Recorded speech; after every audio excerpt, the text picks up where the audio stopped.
welcome back to my new video, and today we'll be discussing about the Shukra Dhatu.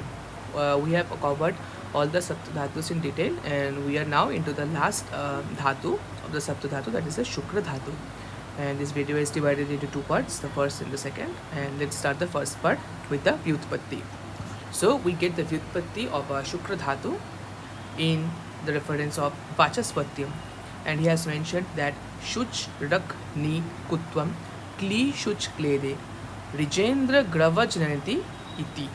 That means Shukra is the excellent dhatu among all. Now this is very important because you can often get MCQs, or you might even get asked which is the best dhatu among all. So you should answer that it is the Shukra dhatu. And this excellent, this word, which is an attribute of Shukra Dhatu, because if we go on studying, or when we will watch the entire video, you will be seeing that Shukra is excellent. The fact this has been said multiple times. Now let's come to Nirukti. We get the reference in Amarkosh as Sapta Dhatunang Charamo Dhatuhu Shukraha. Again, very simple. Sapta Dhatuna means among the Sapta Dhatus, Charamo Dhatu means the excellent or the best Dhatu is the Shukra. As said that this is the excellent Dhatu among all the Sapta Dhatus. That is why. And hence goes its Nirukti and Vyutpatti. Coming to the synonyms. The most common synonyms we can compile it in the slope, that is Tejaha, Retaha, Bijang, Viryam, Indriyam, Ityate Shukrasya Pariyaya. That means the synonyms are Tejaha, Retaha, Bijang, Viryam, Indriyam. Now, this Retaha is, I have seen it to be, I have come across many books where the term Retaha and Bijam, where I got it most, or these two I think are the most common synonyms. But it's not the fact that the other words aren't popular, even they are also been frequently used by the Acharyas. So yeah, everything is important. Next, coming to the formations. Acharya Charak in Chikitsastan, along with that Vagbhat in Asthanga Hridaya Sharistan, both of them have mentioned the same thing, that is Asthano Majja Tataha Shukrang and then Prasadajaha. What does this mean? That means just like how Majja Dhatu is formed, similarly Shukra Dhatu is formed. So okay, now we all know that if you have watched my video over the formation of the Majja Dhatu, firstly we have seen, let's do a quick recap of it. Firstly, let's consider this to be a bone. We know that in the bone, this porous structure are caused due to the Vayu Mahabhut. And what happens immediately after the formation of this pore is that these pores gets filled up with the Med Dhatu, and then this Med Dhatu later forms the Majja Dhatu, or the Sneho Amsa of the Med Dhatu is what all is left for the formation of the Majja Dhatu. And then after the formation of the Majja, the Shukra Dhatu is formed.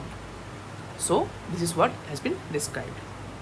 And Acharya Sushrut in Shutrastan 14th chapter have mentioned that Majjaha Shukrantu Jayate. Actually, he have also mentioned the similar thing what have been said by Acharyas Charak and Vagbhat. Definitely Vagbhat has taken his knowledge from, or information from, studying both Charak and Sushrut, so Acharya Charak mainly. Coming to the Praman. Acharya Charak in Sharistan 7th chapter have said that Shukrasya Ardhanjalihi Pramanam. Very clear, it is saying that Shukrasya Ardha Anjali, that is a Sandhi, that is Shukrasya Ardha Anjali. It is the Praman, or the quantity of Shukra is half Anjali.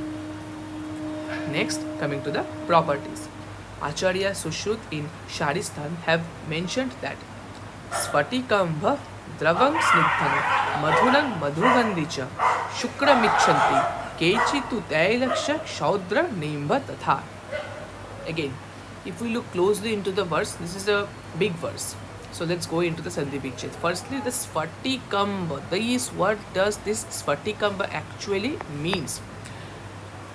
But for the purpose of explaining it in an easy manner in the first prof itself, we can consider that Sphatikamba means crystal-like. That is the crystal-like. Actually, what is Sphatikamba? When you will be studying Ras Shastra and Bhashya Kalpana in the second prop, you will be getting the reference of Sphatikamba. And thus Shukra Dhatu has been compared with the radiance of the Sphatikamba.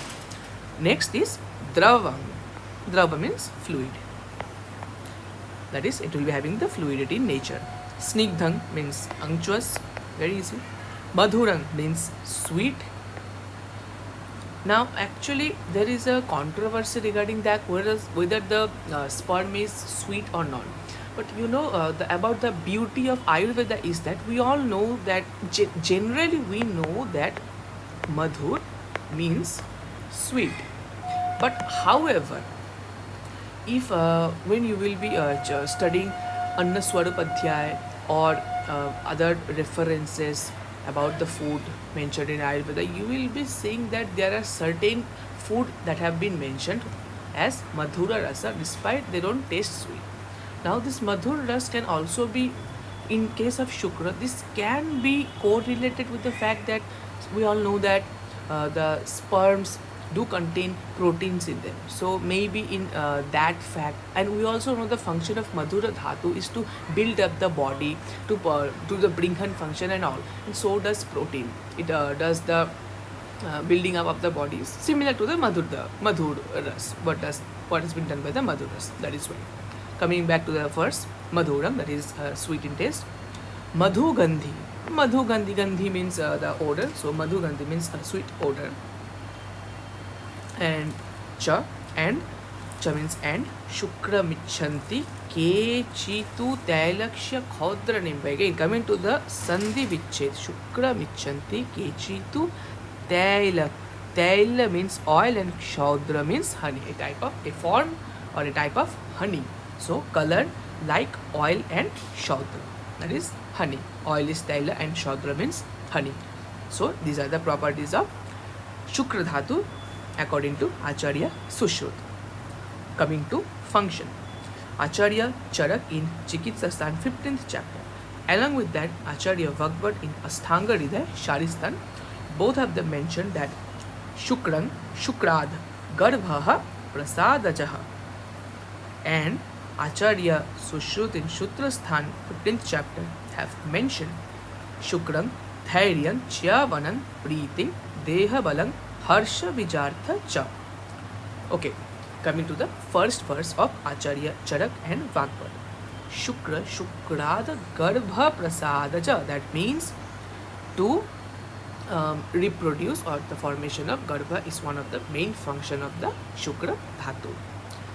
And if we come into the verse of that has been said by Acharya Sushruta, that is Shukran, Dhairya means which is having patience, or Dhairya is something which will also give you valor or patience. Chyavanam means it will come outside only in appropriate times. We all know that the semen are only being ejaculated only when there have been certain stimulants or arousals. So definitely Chyavanam. Otherwise, if it comes out all by itself without any stimulation, then definitely it indicates any kind of pathological issues. So Chyavanam means comes outside in appropriate time. Breathing means softness in mind. Deha Balang means which provides strength to the body. And Harsha Vijartha means progency capacity, or it inspires the men to reproduce. And one more thing is that if you have seen all my videos regarding the Sapta Dhatu, I have been continuously mentioning about the verse. It is in Asthanga Hridaya Shutrasthan 11th chapter, the famous verse which has been repeated in all the dhatus, that is Prinanang Jivanang Lepaha. In that entire verse, there is a word, that is the Garbha Utpada. Garbha Utpada Dhatunang Seshtha Karma Karmatsmitam. I have actually forgot to mention about the Asthanga Hridaya, so which will be present in the Shutrasthan 11th chapter. And he has mentioned that the chief function of the Shukra Dhatu to be Garva Utpada, or to give rise to pregnancy or to create more progeny. So guys, we have completed the first part of the Shukra Dhatu. We have done various topics such as the Vyutpatti, Nirukti, synonyms, formation, Praman, properties, functions. And in the second part, we will be discussing the other things in details. So, thank you.